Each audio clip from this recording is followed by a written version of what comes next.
Hi guys, ఇక్కడ నేను ఉగ్గు పిండి చేస్తున్నాను అనమాట బేబీస్కి. సో మా బేబీ వచ్చేసి 7 months. తన కోసం ఈ ఉగ్గు పిండి చేస్తున్నాను. ఫస్ట్ 1 glass ఆఫ్ రైస్కి ఒక గుప్పెడంతా పెసరపప్పు, కందిపప్పు అండ్ మినపప్పు తీసుకున్నాను.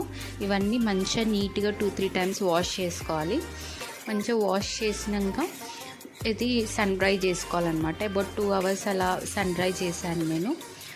సన్ డ్రై చేసినాక ఒక ప్యాన్ తీసుకొని ఈ రైస్, ఈ పప్పులు అన్నీ మంచిగా మీడియం ఫ్లేమ్లో లేకపోతే లో ఫ్లేమ్లో మంచిగా రోస్ట్ చేసుకోవాలి. దీంట్లోకి బేబీస్కి డైజెషన్ కావడం కోసం లైట్గా జీలకర్ర అండ్ కొంచెం వాము వేసుకున్నాను అనమాట. అంతే. ఇవన్నీ బాగా రోస్ట్ అయ్యాక మనం మిక్సీ చేసుకోవాలి. మిక్సీ చేసుకున్నాక ఎంత స్మూత్ అయినా కానీ కొంచెం బరకగా ఉంటుంది కాబట్టి దాన్ని స్ట్రెయిన్ చేసుకోవాలి.